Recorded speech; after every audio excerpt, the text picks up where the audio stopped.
Hi everyone, ఎలా ఉన్నారు అందరూ? ఇన్స్పైర్ సెలక్షన్ లిస్టు 2024-25కి రిలీజ్ చేయడం జరిగింది. సెలెక్ట్ అయిన విద్యార్థుల బ్యాంక్ ఖాతాలలో అమౌంట్ కూడా జమ కావడం జరిగింది. కానీ కొంతమంది విద్యార్థుల ఖాతాలో డబ్బులు పడలేదని ఉపాధ్యాయులు తెలియజేస్తున్నారు. మరి వాళ్ళ యొక్క పేమెంట్ స్టేటస్ని ఎలా తెలుసుకోవాలి?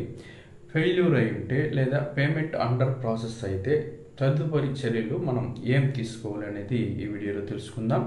మనం విద్యార్థుల యొక్క బ్యాంక్ డీటెయిల్స్ అప్డేట్ చేసుకోవాల్సి ఉంటుంది. విద్యార్థి ఏ బ్యాంకులో అయితే అకౌంట్ కలిగి ఉన్నాడో ఆ బ్యాంకుకి వెళ్ళి అకౌంట్ యాక్టివ్గా ఉందా లేదా సరి చూసుకోవాలి. లేదంటే ఈకేవైసీ చేయాలా, అవన్నీ కూడా మనం చేయవలసి ఉంటుంది.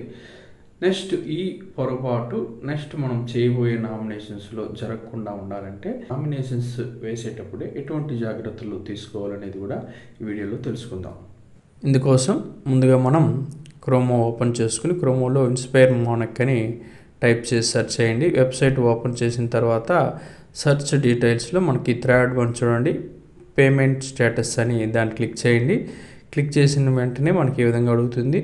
రెఫరెన్స్ ఐడి, విద్యార్థి సెలెక్ట్ అయినాడు కదా, ఆ విద్యార్థి యొక్క రెఫరెన్స్ ఐడి టైప్ చేసి సెర్చ్ చేయండి. ఈ రెఫరెన్స్ ఐడి మనకి సెలక్షన్ లిస్టు విడుదల చేశారు కదా, దాంట్లో లాస్ట్లో ఉంటుంది. దాన్ని నోట్ చేసుకుని ఇక్కడ టైప్ చేసి సెర్చ్ చేయండి. సెర్చ్ చేస్తే మనకి పేమెంట్ స్టేటస్ తెలుస్తుంది.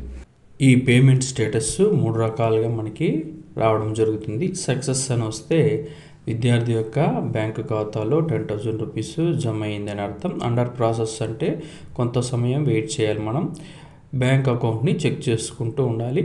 ఫెయిల్యూర్ అని వస్తే మనకి దానికి సంబంధించి రిజిస్టర్డ్ మెయిల్ ఐడికి మనకి మెయిల్ వచ్చి ఉంటుంది, ఎందువల్ల ఫెయిల్ అయిందనేసి ఆ మెయిల్ చెక్ చేసుకోండి. నెక్స్ట్ బ్యాంకు అకౌంట్ ఎక్కడైతే ఉందో విద్యార్థికి ఆ బ్యాంకుకి వెళ్ళి విద్యార్థి యొక్క వివరాలు, పేరు, తండ్రి పేరు, ఇవన్నీ ఏమైనా తప్పులు ఉంటే సరి చేసుకోండి. నెక్స్ట్ బ్యాంక్ అకౌంట్ లాక్ అయి ఉంటే అన్లాక్ చేయండి. ఈకేవైసీ చేయవలసి ఉంటే అది కూడా చేయవలసి ఉంటుంది. విద్యార్థి యొక్క పేమెంట్ స్టేటస్ని మనం పిఎఫ్ఎంఎస్ సైట్లో కూడా తెలుసుకోవచ్చు. ఇక్కడ ఒక పీడిఎఫ్ ఉంది చూడండి, దీంట్లో ఒక యూఆర్ఎల్ ఇచ్చాడు. అక్కడ ఆ లింక్పై క్లిక్ చేసి మనం సెర్చ్ చేయవలసి ఉంటుంది. ఈ లింక్ని నేను డిస్క్రిప్షన్లో ఇవ్వడం జరుగుతుంది. ఇన్స్పైర్ మోనక్ గ్రూప్లో కూడా ఈ పీడిఎఫ్ సర్క్యులేట్ అవుతున్నది చూడండి. ఆ పీడిఎఫ్ ఓపెన్ చేసి ఆ లింక్పై క్లిక్ చేస్తే మనకి bank account number, repeat account number enter చేసి క్యాప్చా ఎంటర్ చేసి సెర్చ్ చేస్తే మనకి పేమెంట్ స్టేటస్ తెలుస్తుంది. ఇక్కడ కూడా మనకి అది ఫెయిల్యూరా, అండర్ ప్రాసెస్సా, సక్సెస్ అనేది తెలుస్తుంది. ఈ ఫెయిల్యూర్కి కారణం కూడా మనకి రిజిస్టర్డ్ ఈమెయిల్కి వచ్చి ఉంటుంది, ఒకసారి చెక్ చేసుకోండి. తర్వాత మనం బ్యాంకుకి వెళ్ళి బ్యాంకులో విద్యార్థి యొక్క వివరాలు సెర్చ్ చేసుకోవడం, అన్లాక్ చేయడం, ఇవన్నీ చేసిన తర్వాత ఆ డీటెయిల్స్ని ఇన్స్పైర్ వెబ్సైట్లో మనం బ్యాంక్ డీటెయిల్స్ అప్డేట్ చేయవలసి ఉంటుంది. దాని కొరకు ఏం చేయాలో ఇప్పుడు చూద్దాం.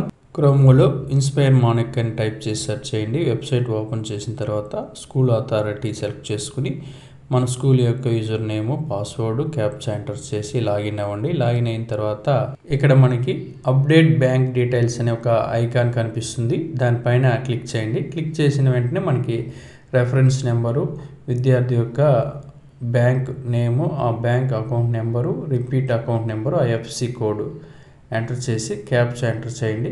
తర్వాత అప్డేట్ బ్యాంక్ డీటెయిల్స్ అని దానిపైన క్లిక్ చేయండి.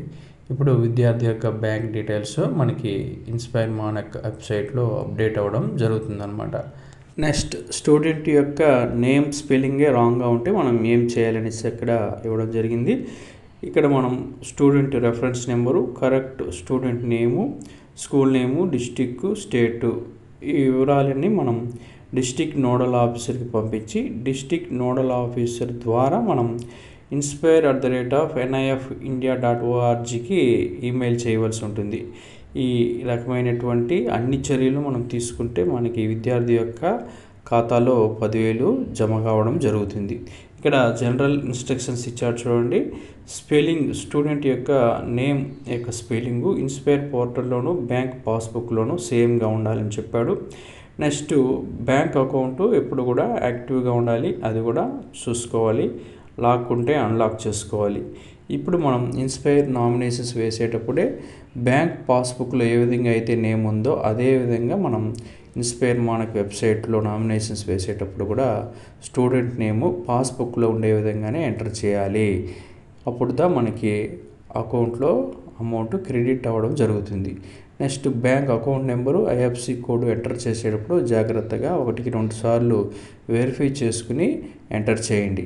తర్వాత ఎప్పుడైతే సెలక్షన్ లిస్టు ప్రకటిస్తారో అప్పుడే మనం ఆ సెలక్షన్ లిస్టులో మనకి ఏ విద్యార్థి అయితే ప్రాజెక్టు సెలెక్ట్ అయిందో తెలుస్తుంది. ఆ విద్యార్థి యొక్క బ్యాంక్ అకౌంట్ యాక్టివ్గా ఉందో లేదో ఒకసారి చెక్ చేసుకోవాలి. ఎందుకంటే సెలక్షన్ లిస్ట్ ప్రకటించిన దాదాపు ఒక 10-20 రోజులు లేదా ఒక నెల తర్వాత మనకి అమౌంట్ జమ కావడం జరుగుతుంది. కాబట్టి సెలక్షన్ లిస్ట్ ప్రకటించిన వెంటనే మనం విద్యార్థి యొక్క బ్యాంక్ అకౌంట్ని యాక్టివ్గా ఉంచుకోవాలి. లేదంటే మన ఫోన్పే అకౌంట్ నుంచి అకౌంట్కి అమౌంట్ ట్రాన్స్ఫర్ చేయండి. అది అమౌంట్ చేరిందంటే యాక్టివ్గా ఉన్నట్టు. అదేవిధంగా బ్యాంకులో వెళ్ళి కూడా మనం విచారించుకోవాలి. ఎప్పుడైతే నామినేషన్స్ వేస్తామో అప్పుడే 5 మంది విద్యార్థుల యొక్క బ్యాంక్ పాస్బుక్స్లు మనం తీసుకుని ఆ పాస్బుక్స్ బ్యాంకుకి వెళ్ళి ఇవన్నీ యాక్టివ్గా ఉందా లేదా మనం చెక్ చేసుకోవాలి. లేకుంటే వాళ్ళ తల్లిదండ్రులకు చెప్పి అమౌంట్ ట్రాన్సాక్షన్స్ జరిగేటట్లు చూడమనాలి. పిఎఫ్ఎంఎస్ నుంచి మనకి పేమెంట్ ఫెయిల్యూర్కి సంబంధించి ఎటువంటి ఈమెయిల్ రిసీవ్ చేసుకున్నట్లయితే inspire@nifindia.orgకి మనం కంప్లీట్ డీటెయిల్స్తో ఒక మెయిల్ చేయవచ్చు. ఇది ఇన్స్పైర్కి సంబంధించి పూర్తి సమాచారం. Thank you very much.